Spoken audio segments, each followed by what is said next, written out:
Welcome to today's webinar. Today's Future of New York discussion is an exciting one entitled Reviving New York City's Restaurant Business, Bringing New Yorkers Back to the Table. My name is Travis Terry, and I have the privilege of serving as the president of Capalino. And I'm honored to moderate today's discussion with two special people, two leaders in the city of New York, Tom Colicchio, celebrity chef, food advocate, world-renowned restaurateur, and Andrew Rigie, the executive director of the New York City Hospitality Alliance. Welcome, gentlemen. Thanks for joining us today. Morning. Thanks for having us. As many of you know, we've been hosting a series of webinars that focus on how we can all play a role in shaping and ensuring not just a successful New York, but a city that is inclusive and just. In the last few months, we've had profound conversations on topics ranging from regional economic planning, tourism, and driving inclusive economic growth. We've also discussed the social service sector, mentorship, decarbonizing buildings. We cover a lot, I'll tell you. You can watch all these programs on our website, which we will post in the chat. So let's get to the restaurant, or I guess maybe better to say food sector. The New York City restaurant industry is vital in so many ways. It employs about 320,000 New Yorkers and 23,650 establishments. I think that's the accurate number. Who knows? I've seen a bunch of reports. It attracts tourists. It makes us feel connected with culture and community, and enables exciting street activity, which I'm so happy to see more of lately. And that street activity, of course, aids in public safety. And I should just say, and with a workforce of over 60% immigrants, the sector also plays an important role in stabilizing the lives of so many important contributors to our society. Now, it's been devastating to watch the impact of COVID on the restaurant and hospitality industries. Everywhere we've seen restaurants closing, boarded up shops, and workforces laid off by the thousands. I also just want to say, because we are going to talk with Andrew and Tom, who are very strong advocates on hunger, that it is equally painful, if not more painful, to watch the amount of people standing in lines at food pantries and soup kitchens. And we'll remind ourselves that every night about 1.4 million New Yorkers go to bed hungry. At Capalino, I just want to point out that we have had just a great working relationship with the hospitality and restaurant sector through our permitting work, our lobbying work, strategy work, social impact work, and real estate services, helping well-known operations in the sector grow, and these days helping them address the issues they're facing as a result of COVID, or great organizations like Ian Traeger Hotels, the Gramercy Park Hotels, Shotwell Hotels, Four Seasons Restaurant, Knickerbocker Hotel, River Cafe. I could go on and on and on, but we're very privileged to work with the industry. There is some good news on the horizon, I do want to point out. Help is on the way. The Restaurant Revitalization Fund, established by the American Rescue Act, includes $28.6 billion in direct funding. I think the two gentlemen who are here today deserve some credit for that, for all your hard work. Just want to shout out President Biden, Senator Schumer and Gillibrand, and the entire New York City congressional delegation for their work on this. The application, as I understand it, is open now, and would encourage everybody to apply before the funds run out. Some other good news: Governor Cuomo announced that this week restaurants can go up to 75% capacity. And thanks to, I just want to say, a lot of local leaders, we can now dine outdoors, which is very cool and very exciting. So we are getting there. From a larger city perspective, we learned this week that in September, schools will be open. I know as a public school parent, I couldn't be more excited about that. Stadiums will be filled to capacity. Hopefully the Mets will get a little better. Their shortstop will start hitting. I believe in that. Concerts like our good friends at Governor's Ball just announced that they're going to be coming back in September with the likes of Billie Eilish, Post Malone, and a whole host of acts. Frankly, I'm too old to know. Great news yesterday that Broadway is opening on September 14th. So get out there, buy those Hamilton tickets. And support all of our theaters across the city. There's some really great stuff coming up. So let's talk about the future of the sector. Like I said, couldn't be more excited to be joined by Andrew and Tom. Quick background on the two of them. Tom Colicchio is a well-known restaurateur, having opened restaurants such as Gramercy Tavern with New Economic Development Corporation Chair Danny Meyer. And I have to admit, I've spent a few anniversary dinners there with my wife, Temple Court, and many of the delicious craft restaurants through Crafted Hospitality. He is also the head judge of Top Chef, an amazing TV show on Bravo you should all be watching, which my kids, I will just say, also enjoy, although they think my cooking skills, frankly, are more attributed to a show like Nailed It. He also just opened Velata last week, which is a pop-up Italian restaurant located at 47 East 19th Street. Tom, you can be assured I will try to get there next week. I can't wait to eat there. Finally, he's the founder of the Independent Restaurant Coalition, which advocates heavily for the industry. And what I'm most impressed about is his advocacy, forceful advocacy to end hunger, a subject I look forward to talking with you today. Andrew Rigie is the executive director of the New York City Hospitality Alliance, which is an association representing restaurants and nightlife venues throughout the 5 boroughs.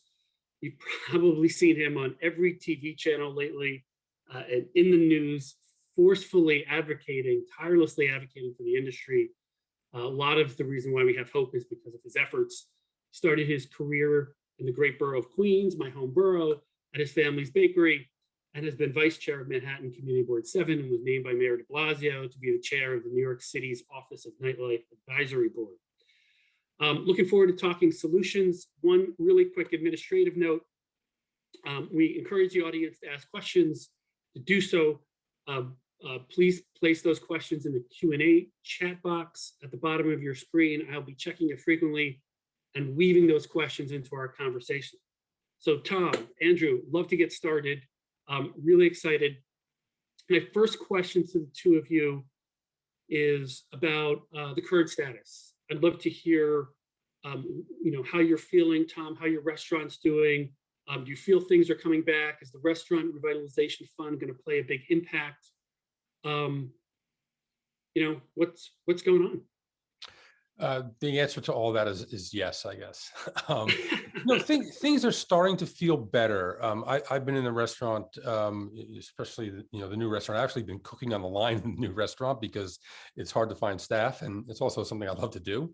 I have some fresh new burns on my arms, but you do get a sense that people are feeling safer to go out. I'm taking an informal poll, so I go to the tables and thank them for coming in, and I'm wearing a mask. And at one point I say, I am fully vaccinated, because they're not putting, some of them go to grab their mask and I just let them know I'm fully vaccinated, and they're all saying, so are we. And they feel comfortable going out. And it's the first time I've seen that, where people are starting to really feel it's okay to get out there. So, obviously we're starting to see more traffic. Things are good, but we've got a long way to go. We have a long way to getting back to normal, to get back to 100%, to get back to where our back, bills are paid, till we see all of our staff back. I mean, we laid off about 450 people. I think we rehired about 100. So we still have a ways to go. We can't open 7 days a week. We don't have the staff. A lot of the new restaurants only open 4 days. So we have a ways to go. On the Restaurant Revitalization Act, it was really great to see the president pretty much echo our talking points for the last year. It was really exciting to hear him do that. However, right now, as of yesterday, 186,000 restaurants have applied.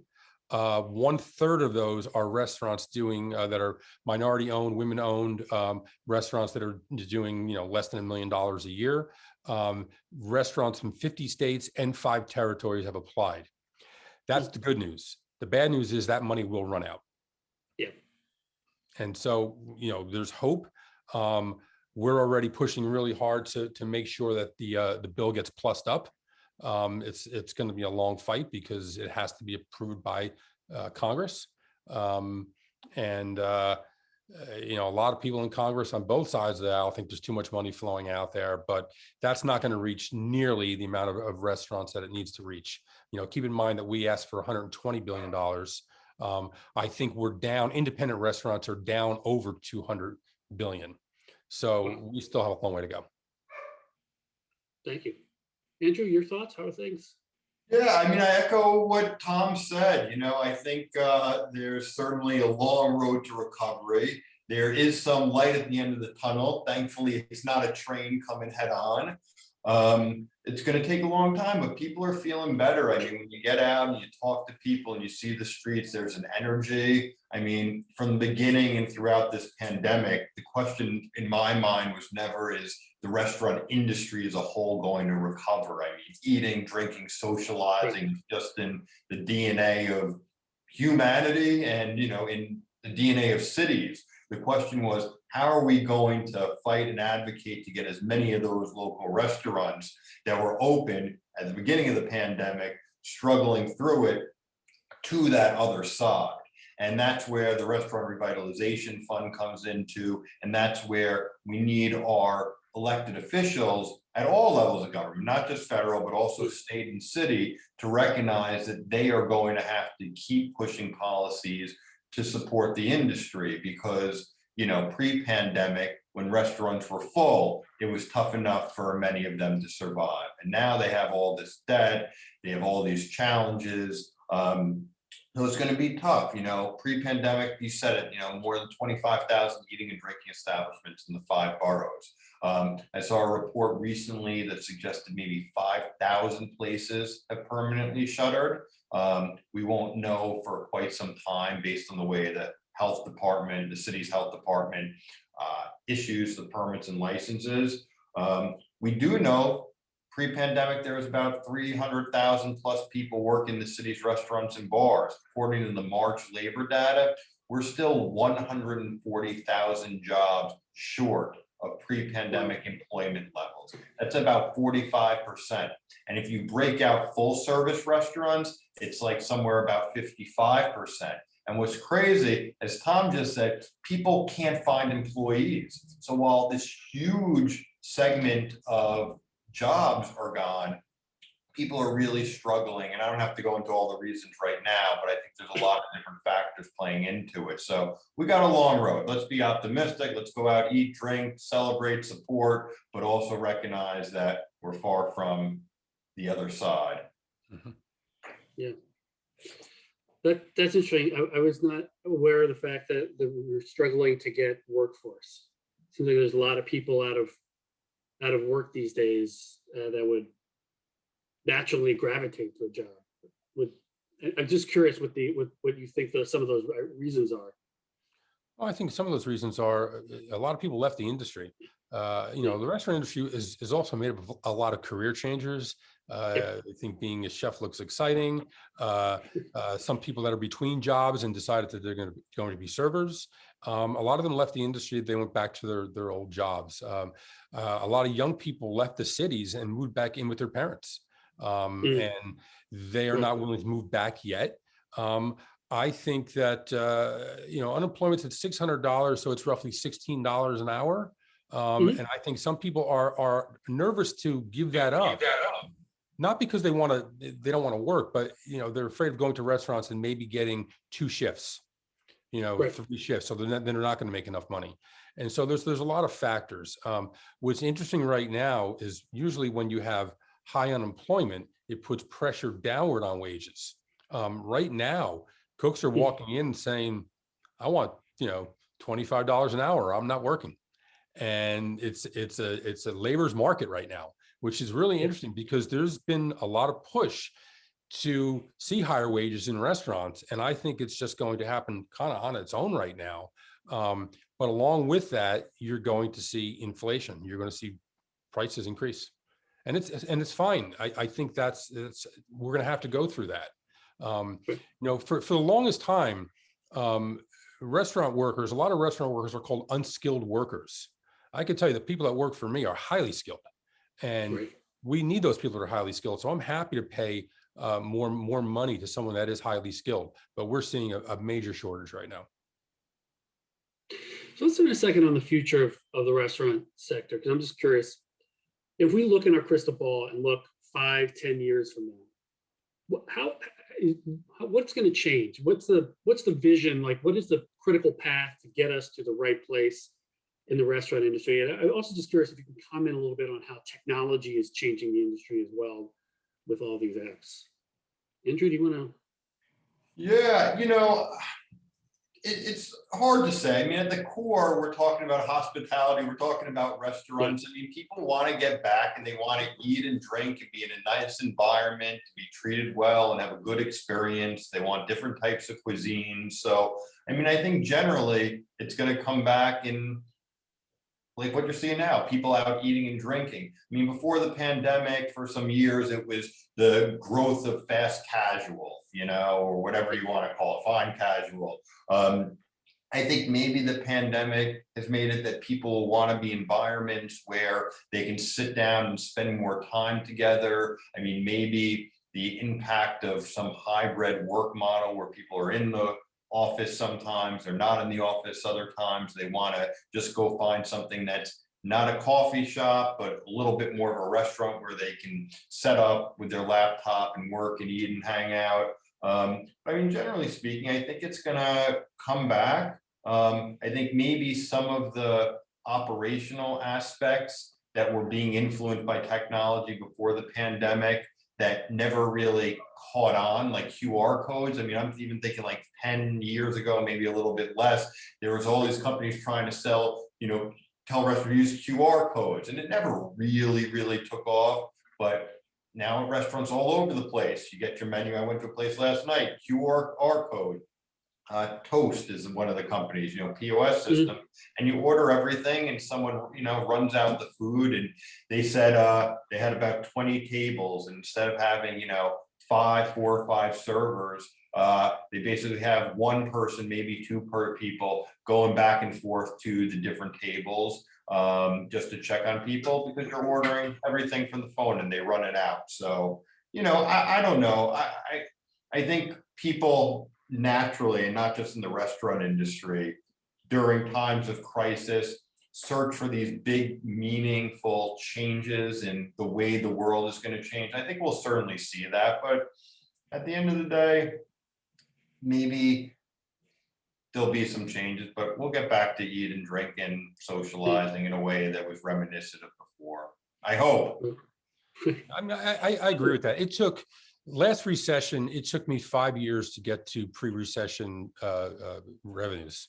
I think this may be a faster cycle. It may come back, a little faster. 9/11, it probably took 2 or 3, maybe 4 months to get back there. If you were downtown, around down below Canal, it took a lot longer. Listen, a lot of restaurants have done things to add to their revenue and create new revenue streams, whether it's additional takeout. I started a box business where we're doing boxed, deliveries. We're doing it ourselves. We're shipping out ourselves. We're not using a third party. And that's done quite well. The question is, are those habits that we're seeing, those COVID habits, are they going to continue? Are people going to continue to order boxes? I don't know how many people are going to want to continue to cook at home. I think people are tired of it. I'm tired of cooking at home. I'm tired of eating my food.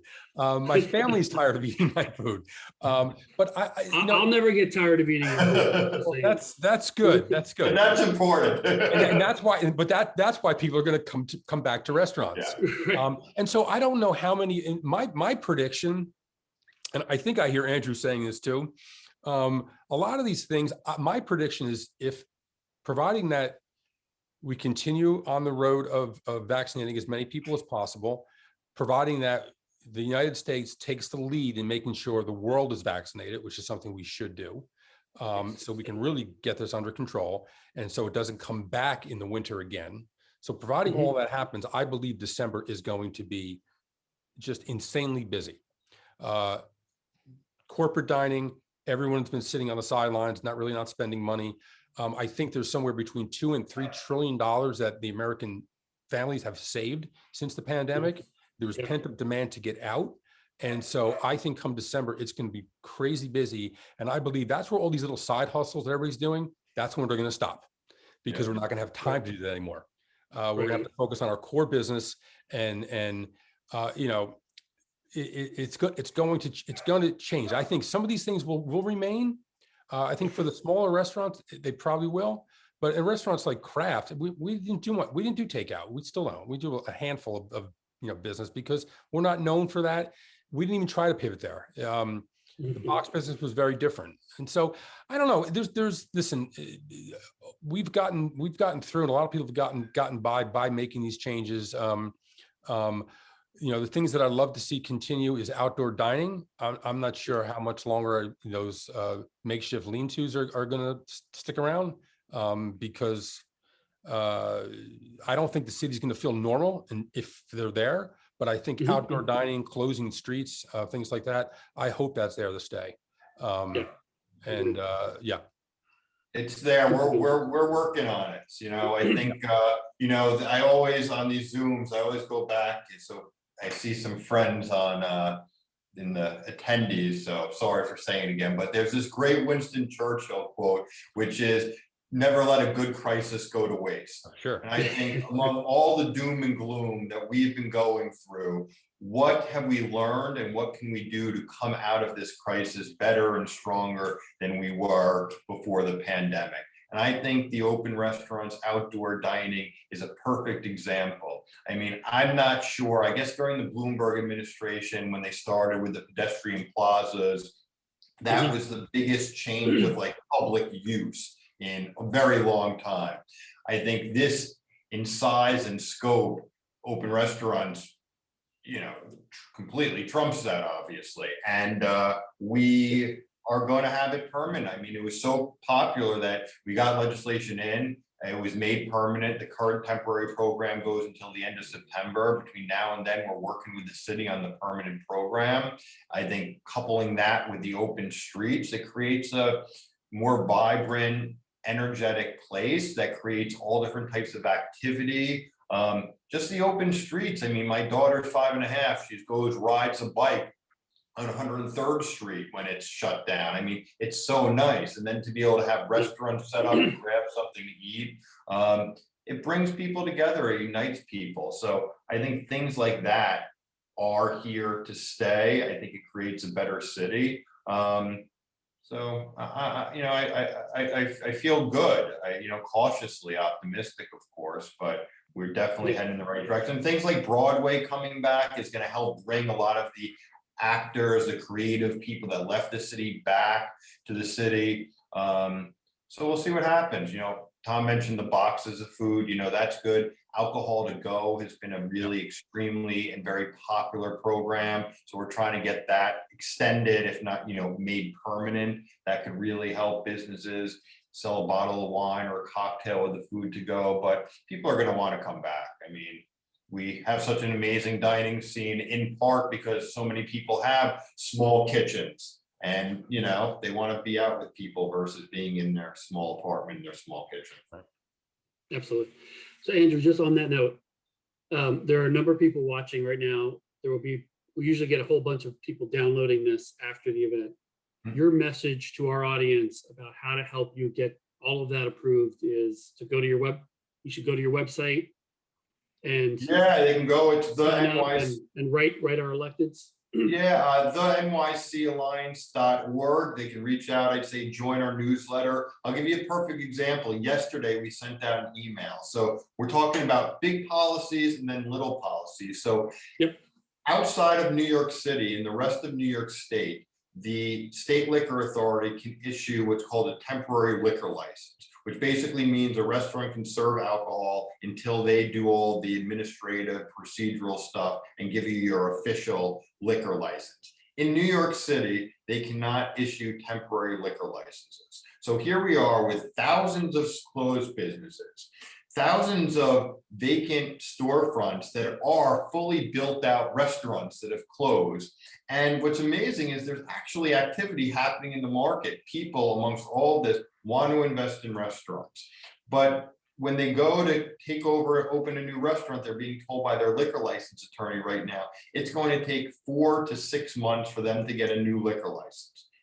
And saying, I don't have the capital to wait around. If I'm hiring employees, they're not going to wait around. And it's very difficult to negotiate a deal with a landlord because they're saying, I have to wait 6 months now to see whether or not you're going to get a liquor license. So we have legislation in the state, in the Senate and the Assembly, which would allow restaurants and bars to get a temporary liquor license probably in about like 30 days from the time they file with the state liquor authority, like they can in the rest of the state, and start operating.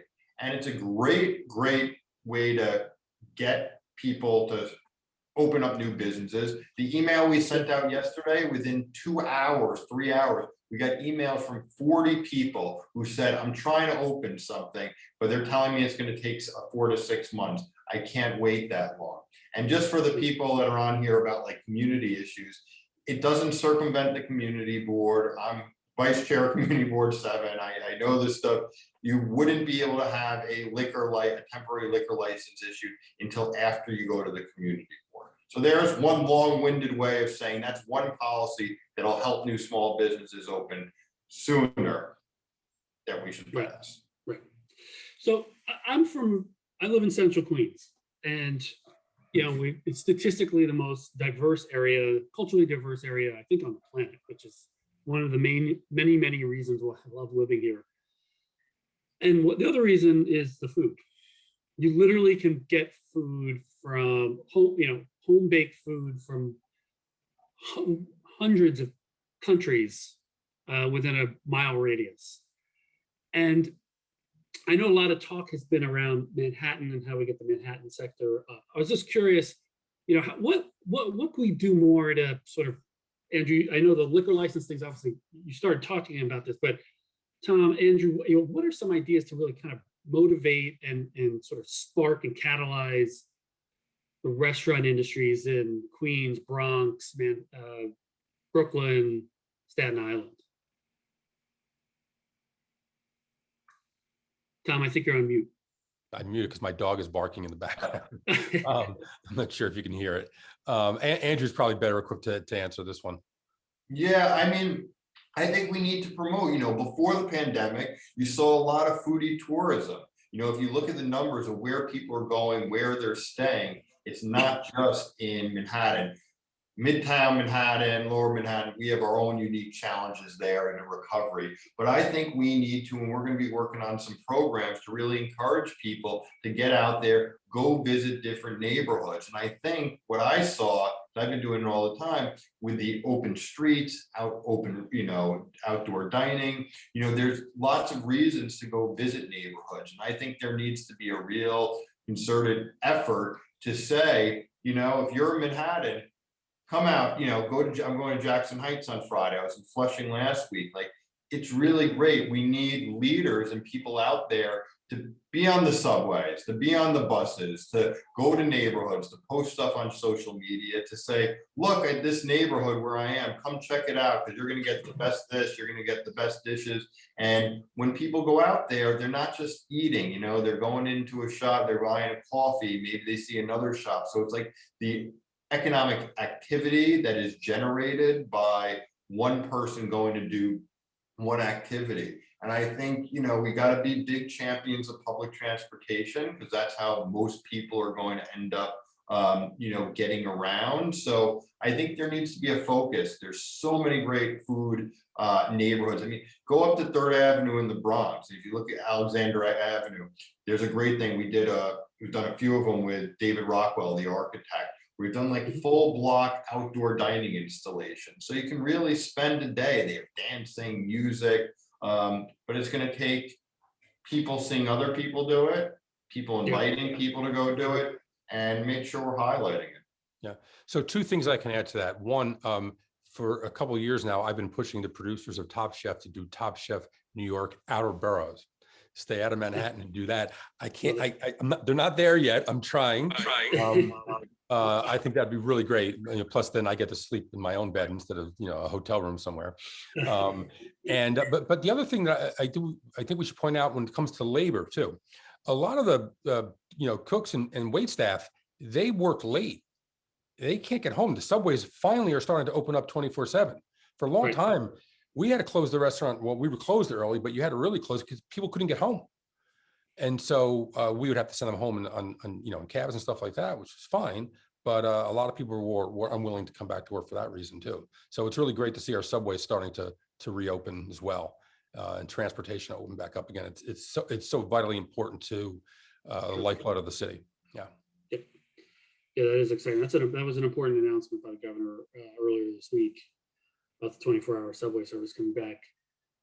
So Tom, one of the many reasons why I was excited that you joining us today is you have a very active focus on ending hunger. And it's something that our firm has worked on. We've actually also worked for the food bank and others. And it's heartbreaking when you think about the basic necessities of life, and one is just to be able to feed yourself. And then we do have 1.4 million New Yorkers that rely upon food pantries and soup kitchens. I was just wondering if you could, and you've talked a lot about politics as well. I was watching one of your TED Talks the other day. You talk about that interlay between the utilization of, and I'm a political guy as well, but using politics to really start to force policies that could really put us on a path to ending hunger nationwide. Sure. I was just wondering if you can comment a little bit on your efforts there and some of your ideas. Sure. My wife made a film called A Place to Table about 8 years ago. It was about hunger in America. And when she started researching the film very quickly, and prior to this, I spent my entire career as a chef in New York, showing up for events, whether it's Meals on Wheels, God's Love We Deliver, SOS No Kid Hungry, New York Food Bank, City Harvest, showing up and doing fundraisers and showing up as a chef, sending out food. I thought I knew a little bit about the issue, but when my wife started researching it, very quickly we found that in America, people aren't hungry because of famine or war or drought. People are hungry because there's not the political will to make sure that feeding people is a priority. And so,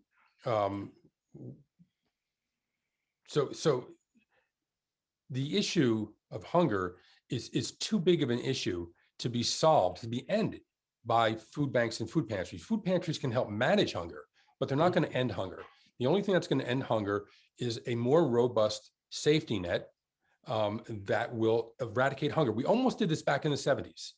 Under Richard Nixon, who I'm no fan of Richard Nixon, except that the work he did around hunger was actually quite amazing, partly because of a film that came out and partly because of two senators, Mcgovern and Dole, who got together and created legislation that modernized food stamps, that created the WIC program, that made school lunch and breakfast more robust, and pretty much got a real sort of handle on hunger in this country until the 80s, and then everything changed. And it became about charity, and it became about, shrinking government, and government's bad and government's just in the way. And so this absolutely is policy driven and therefore politics driven. We can unhunger. And right now, Jim Mcgovern, who is the congressman, he's actually head of the Rules Committee, he's a congressman from Massachusetts. He has been calling for a White House conference on hunger. Now, the last time that happened was 56 years ago under Richard Nixon. And good policy came out of that. And so the question is, do we believe, and so we got to get past the idea, okay, why do we want to make sure that people not only are fed, but there's actually nutritious foods that they have access to? Because in this country, calories are cheap. Hold on a second. Calories are cheap, but nutrition is really expensive. If you want to feed your family nutritious foods, it's costly. And so it's not only about just feeding people. And this is why you see obesity and hunger often in the same family at the same time. Right. Because when you're struggling to make ends meet, you're buying some of the cheapest food you can buy. It's calorie dense. It's not nutritious. And so why should we care? Well, we spend about $200 billion a year on healthcare costs associated with poor diet. When you send kids to school and they're hungry, they can't live up to their potential. And if we want to continue to compete as a country, we need everybody to live up to the full potential and contribute. And so we need to break the cycle of poverty. Listen, this myth about people, they deserve it, or who's deserving of getting help, and someone just pull themselves up by the bootstrap. No one asked to be born into poverty, right? And yet that's the struggle to get out of poverty. And so there's a whole host of reasons to make sure that we're a competitive nation, to make sure that we're a nation that is fed, a nation that is well nourished, and a nation that people don't have to struggle. And, you know, this, again, the other myth that people that are on food stamps aren't working. The majority of them are working. They're not working in jobs that are paying them enough. And so, listen, we can fix this. And this is the thing, it's a fixable problem. It's not, you know, like some of the problems that we see in the Middle East and you know, some other, you know, big problems. This is a simple problem. It's just going to take some money and political will. Andrew, any thoughts on this? Any role the Yeah, put it better than that. I mean, very well said. I mean, just anyone, try doing something when you're hungry. You know, you can't, like, if you want to build a better society, people need to be fed. You just can't. I mean, you're hangry when you're hungry, you get angry, and when you haven't eaten for a long time, it's just tragic that here we are and we still have to be having this conversation in the wealthiest country in the world, where we have so many amazing restaurants and there's so much excess food that people on our own streets, you walk out, are hungry. We have the power to do it. We just need to have the political power to do it. Yeah, Clearly, we haven't gotten there yet. Yeah, there was a study done by Deloitte in No Kid Hungry, and this was for breakfast program, when they actually served breakfast in first period, not where the kids would have to come in early. When breakfast was served in first period, math scores increased by 17%. There you go. Yep. Absenteeism dropped because kids were coming for breakfast. Incidents of students going to the principal's office dropped because kids weren't angry and hungry. And so simple thing like feeding people in class. I mean, if you can raise math scores by 17%, what teacher wouldn't do that? And a simple thing, making sure people are well nourished. That's what does it. Absolutely. You know, I always thought, you know, I'm sure both familiar with Vision Zero, which is the effort, the policy to end traffic fatalities. We should have a Vision Zero for hunger in the city of New York. Mm-hmm. And that should be, if any mayor, if there are people working for mayoral candidates or lobbying mayoral candidates, if someone has that platform, I think I will personally vote for them. I will personally, well, rank right now, we got to rank everybody. But, you know, I think you're spot on, Tom and Andrew. I mean, I just, to me, unfortunately, most of those programs are federal programs. Right.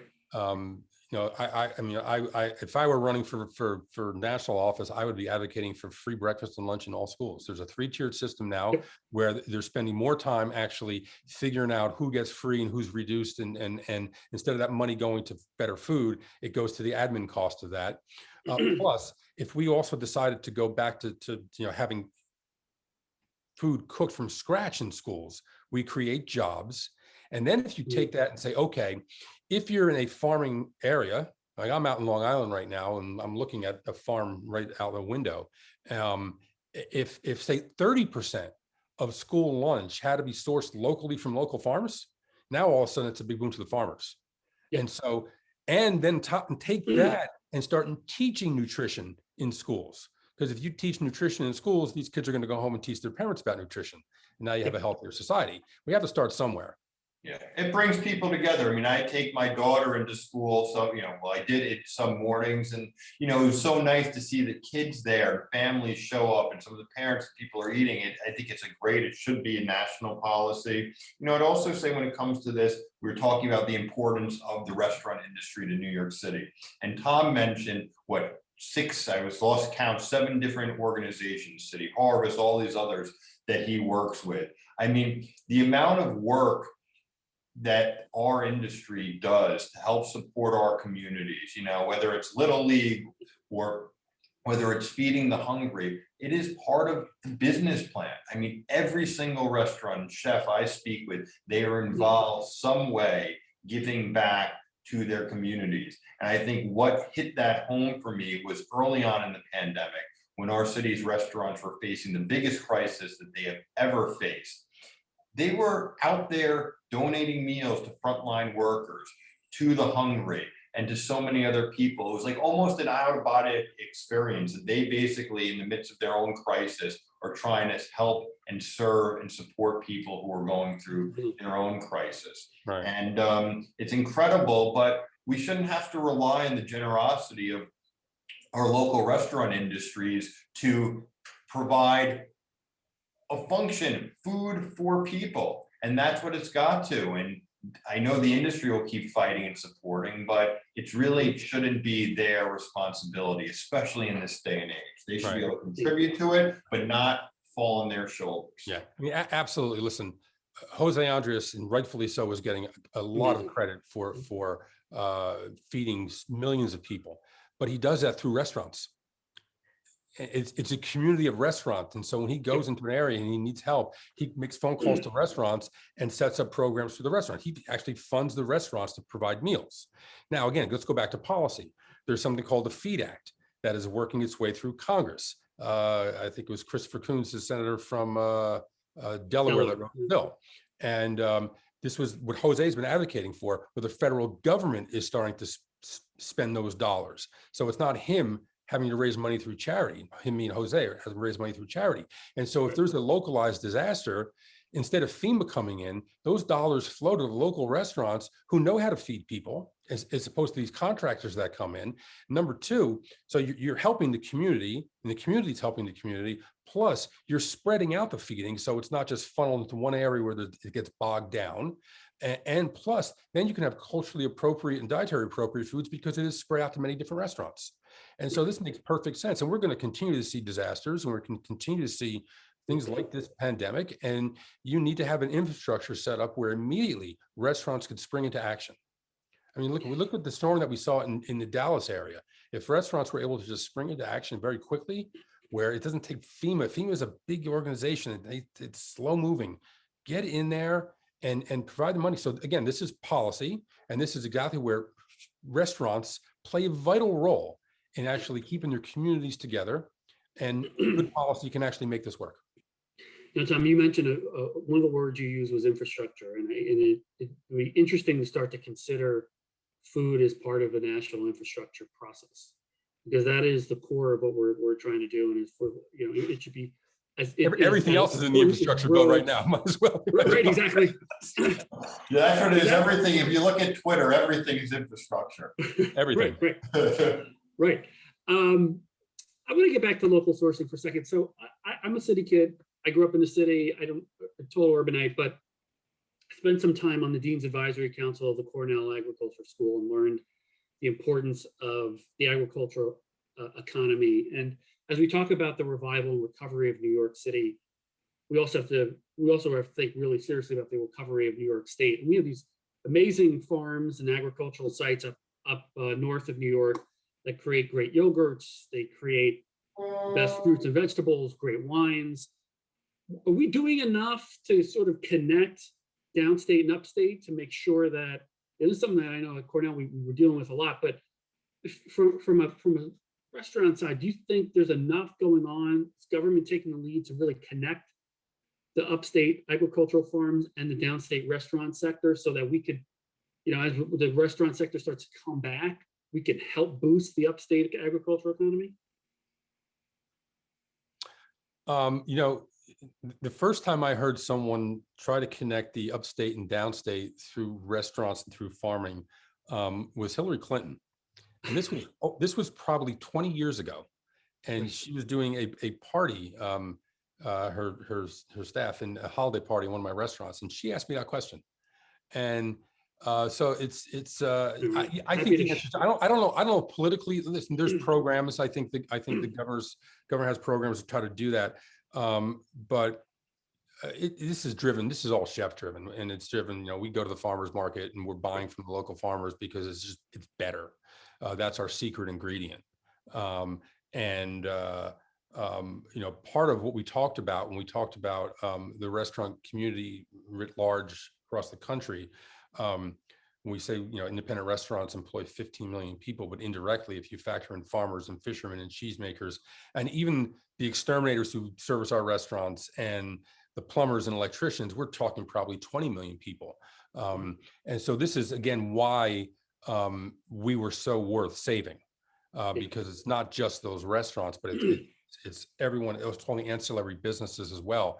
And we talked about those farmers. I mean, I talked to a lot of my farmers right after the pandemic, and they were struggling. In fact, a lot of farmers didn't plant for the spring. or they planted very few crops because they had no idea if restaurants were going to open again. But yeah, they're struggling just like we are. But absolutely, there should be programs where, some sort of incentives that if we're buying directly in New York State, I mean, even a program where on a menu is, you can have dishes that it says, this is all New York State, the produce, the meat, everything. This is a New York State dish. So you can actually bring attention to this, abundance of product that we have in New York State. That'd be great. Andrew, any thoughts on this? Yeah, we've worked, the governor has a lot of programs. We've done some like bus trips with some restaurateurs and chefs upstate. I mean, it's about those relationships, I think you have to look at the restaurant in a couple of different segments. If you are, a larger group or a chain, or if you're fast casual and everything's standardized, maybe you're doing something more through a broadliner. But if you're looking at like Tom's restaurants, those are relationships with the farmers at the green market.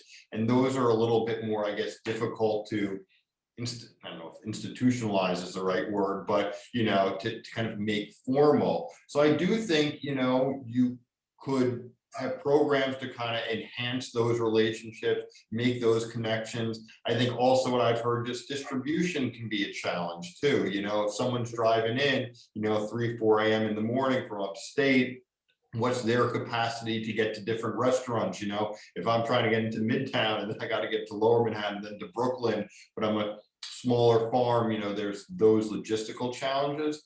But I mean, I think things, that's always been big. Beer's taken off, distilled products have taken off. It's been a little bit more difficult, I think, with some of the New York State wines getting into restaurants. Maybe if there was incentives, maybe if there were, types of credits that would encourage businesses to purchase more local wines, out from Long Island. I think that can be helpful. I think you gotta do a little bit of everything. But I think there are so many restaurants already that are working with, local farmers, at least in New York, but also tri-state area.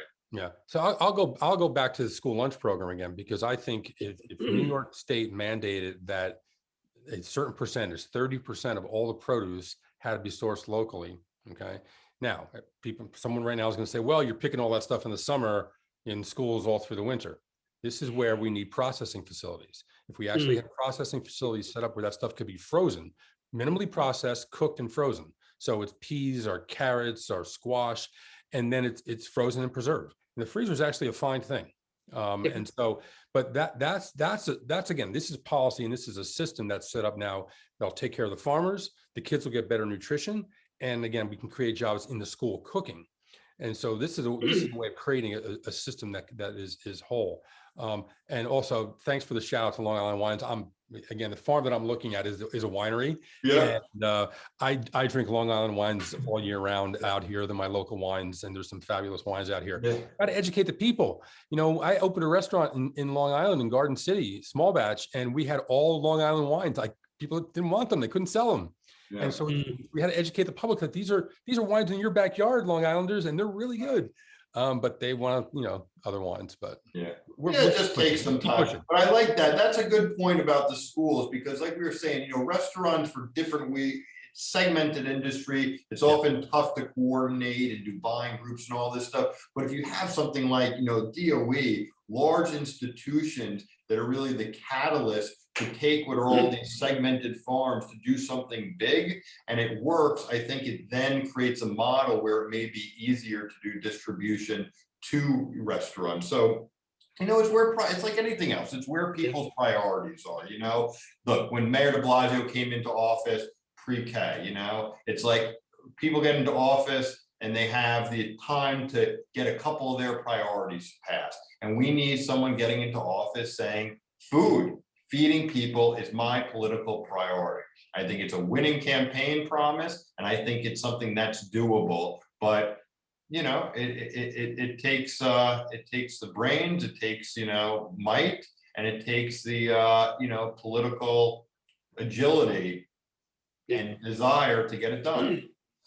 I love the idea of the Department of Education. I mean, we forget how big it is. It's 1 in every 300 Americans are New York City public school students. I mean, that's the scale, including my 3 kids, by the way. And I think what I read was it's the second largest food distribution system in the entire country after the United States military. So that's a scale. So yeah, absolutely. Setting some trends that way would be great. I think that's brilliant. I have a whole bunch of questions in the chat, some of which I've been weaving into some of the questions I've been asking you. Some really good stuff. Everybody's very interested in continuing outdoor dining. So I think we all have you have all of our efforts to try to lobby on that. One question that came in I think is interesting is about wasted food. And it's become a hot issue. And just curious if COVID has helped restaurants become smarter about purchasing, portion size, redistributing excess food, et cetera. Has there been any kind of movement around that? Well, go ahead, Tom. Yeah, no, listen, I think if you look at food waste systemically, it starts in the field where a lot of food is left behind. Right in the last couple of years, it's been really difficult to find people to pick crops, and so a lot of the crops are wasted there. In packing, if something is blemished, if it's not sized right, it just gets thrown out and wasted. Once it's in the supermarket, if it's not perfect after a couple of days, it gets thrown out. At home, the average consumer wastes about between $1,500 to $1,800 of food a year. Restaurants, I think, actually probably waste a little less because as chefs, we're trained not to waste anything. And you know, everything gets turned into something else. And so the waste isn't happening there. There's a company that I'm working with that actually takes waste streams from supermarkets and has the ability to turn it into feed for animals, which is, you know, you'll probably hear more about it in next year or so.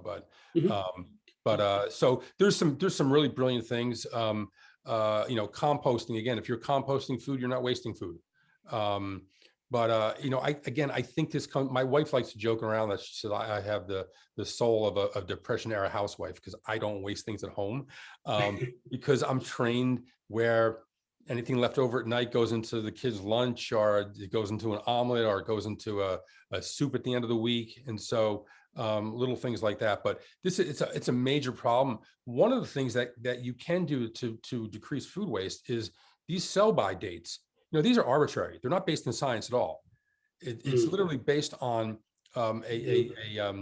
surveys that are done, that are taken. And so if we actually change those where they're actually based in science, because people get nervous. They see milk, it's past the day, they throw it out. That milk's still fine.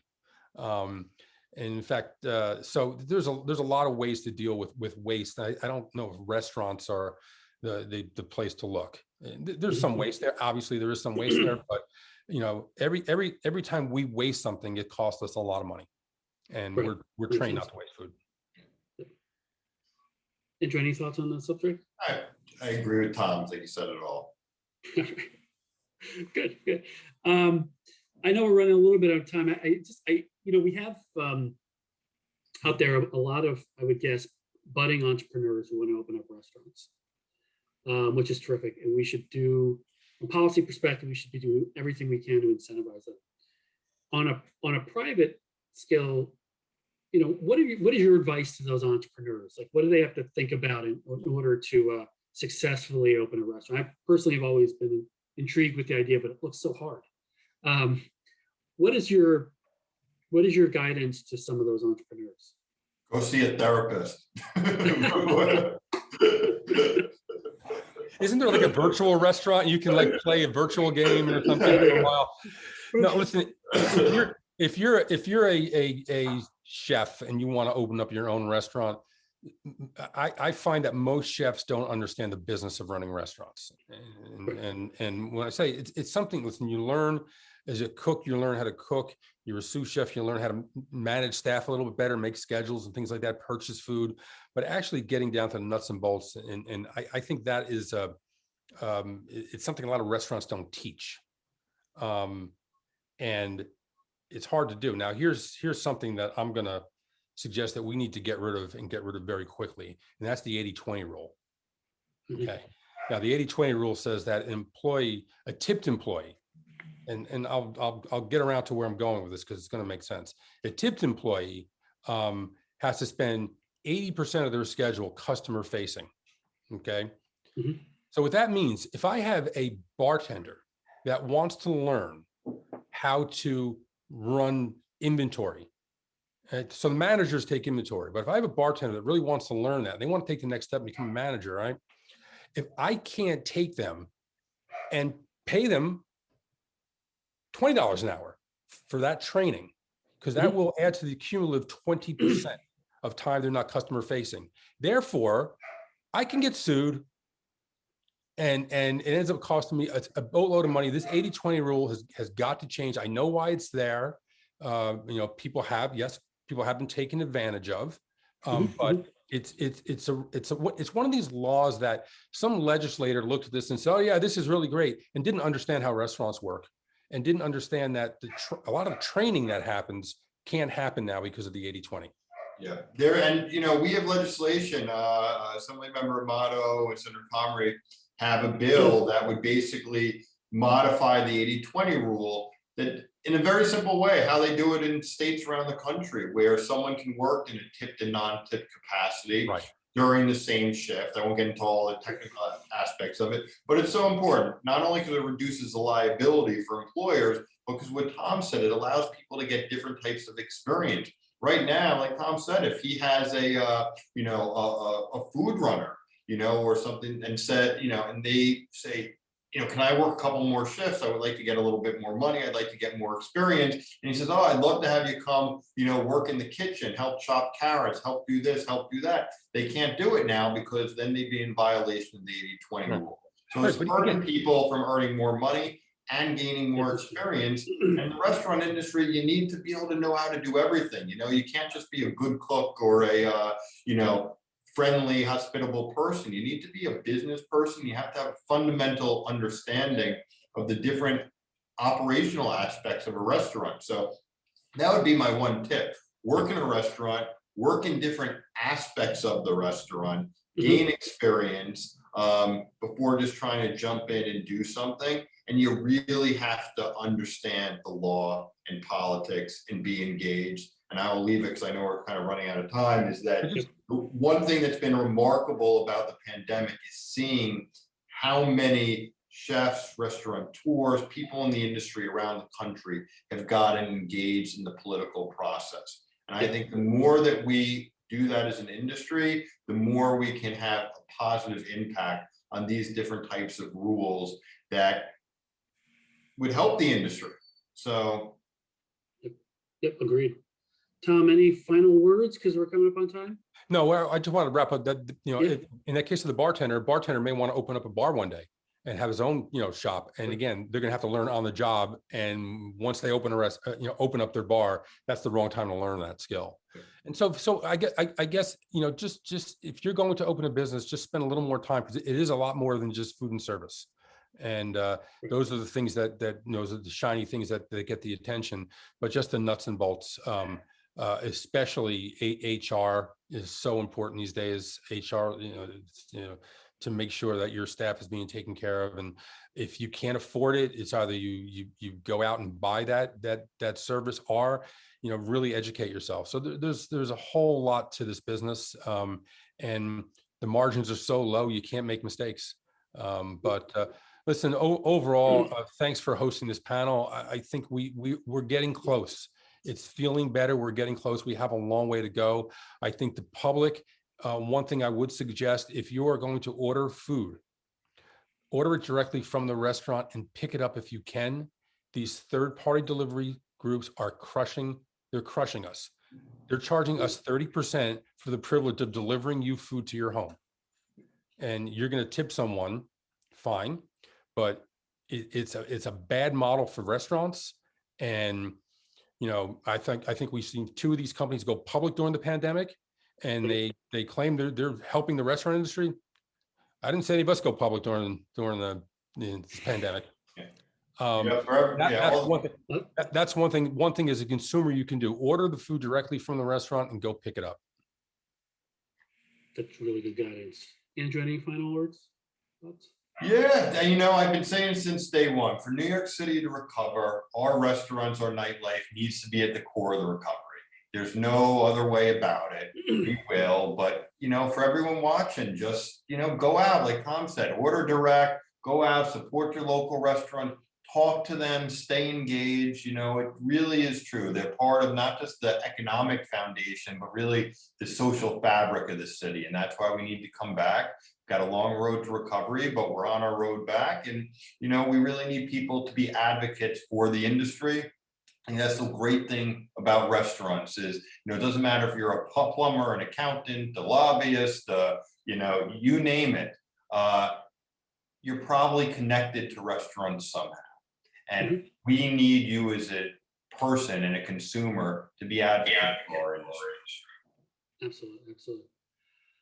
Well, Andrew, Tom, thank you so much for joining. I mean, I learned a lot in our hour. I could probably sit and talk to the two of you for many hours longer, and just learning from you about the industry. And you know, we at our firm, we like to sit on the side of, you know, the connection between business and politics, and trying to understand how we could, you know, leverage things to make sectors work better. And you know, you taught me a lot about what needs to occur for the restaurant sector. So I just want to thank you.